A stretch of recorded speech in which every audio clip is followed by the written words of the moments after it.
প্রতিবন্ধী মহিলাকে বিয়ের প্রতিশ্রুতি দিয়ে লক্ষ লক্ষ টাকা প্রতারণার অভিযোগে এক ব্যক্তির বিরুদ্ধে খড়দহ থানায় অভিযোগ দায়ের। সুবিচারের আশায় প্রতিবন্ধী মহিলা ও তার পরিবার। খড়দহ পৌরসভার 18 নম্বর ওয়ার্ডের পুরনো রাসখোলা এলাকার বাসিন্দা এক প্রতিবন্ধী মহিলাকে বিয়ের প্রতিশ্রুতি দিয়ে লক্ষ লক্ষ টাকা প্রতারণার অভিযোগ উঠল ইন্দ্রনীল ঘোষ নামে এক ব্যক্তির বিরুদ্ধে। ইন্দ্রনীলের বাড়ি যাদবপুরে। সে নিজেকে প্রোডাকশন হাউসের মালিক বলে পরিচয় দিত। প্রতারিত প্রতিবন্ধী মহিলার বাবা রাজ্য পুলিশের প্রাক্তন পুলিশ কর্মী ছিলেন। বাবার মৃত্যুর পর দারিদ্রতার কারণে নিজেদের বাড়ি বিক্রি করে 25 লক্ষ টাকা তাদের ব্যাংকে জমা করে রাখেন। পরবর্তী সময় মহিলার পরিবারের লোক জানতে পারেন যে ইন্দ্রনীল বিবাহিত।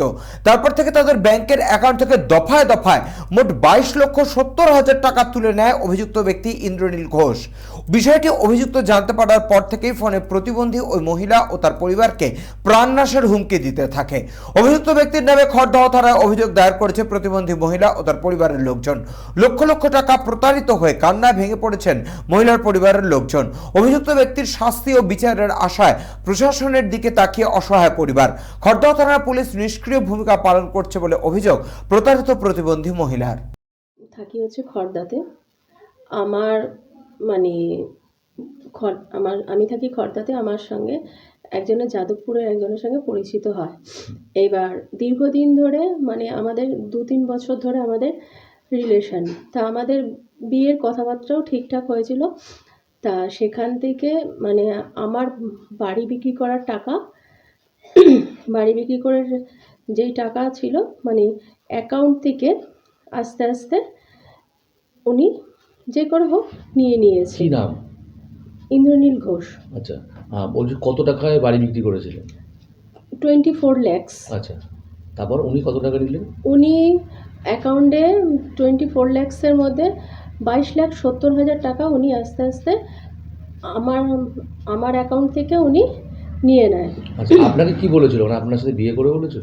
হ্যাঁ, আমাদের বিয়ের কথাবার্তা এরকম হয়েছিল। আচ্ছা, তা যেহেতু ওনার বাড়ি যেহেতু যাদবপুর, উনি আমাদের কিছুদিনের জন্য যাদবপুরে নিয়ে গিয়ে মানে ওনার ওখানে মানে এক ভাড়া বাড়িতে নিয়ে গিয়ে আমাদের কিছুদিন রাখে। ওখানে ফ্ল্যাট কিনবে বা একসঙ্গে থাকার এরকম প্রতিশ্রুতি সবাই। কি জানতে পারলেন তারপর? তারপরে ওখানে গিয়ে জানতে পারলাম আমাকে অনেক আগে বলা হয়েছিল মারা গেছে, কিন্তু আদপে ওনার ওয়াইফ মারা যায়নি। ওনার ওয়াইফ আছে আর এখনো জীবিত আছে উনি। কিন্তু ওনাকে যখন আমি ওখানে গিয়ে ওনার ফ্যামিলির সঙ্গে আমার পরিচিত হয় তখন আমি বুঝতে পারি উনি পুরো আমার সঙ্গে যেটা বলেছেন মিথ্যা কথা বলেছেন। প্রতারণা করেছেন একদম। আপনি থানায় জানিয়েছেন? হ্যাঁ, আমি থানায় জানিয়েছি। থানায় জানিয়ে আপনার মানে যা যা করণীয় আমি সবই করেছি, কিন্তু আমি সেইভাবে কোনো থানার থেকে আমি কোনো রেসপন্স পাইনি। কোন থানা? খড়দা থানার থেকে আমি কোনো রেসপন্স পাইনি। আপনার বাবা কি করতেন?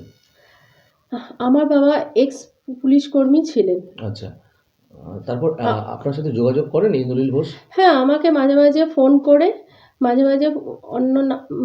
ফোন করে আমাকে হুমকি দেয় যে যদি থানায় যাবি, থানায় যা, যেখানে খুশি যা, আমার কেস ঘোরাতে 2 মিনিট টাইম লাগবে না। তারপর হ্যাঁ, তারপরে দেখবি তোর আমি কি হালত করি। প্রাণনাশের হুমকি।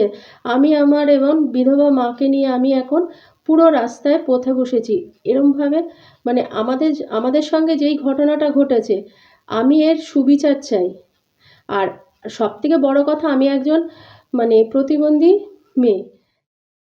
খড়দহ থেকে মিন্টু চক্রবর্তীর রিপোর্ট, চ্যানেল 24/7।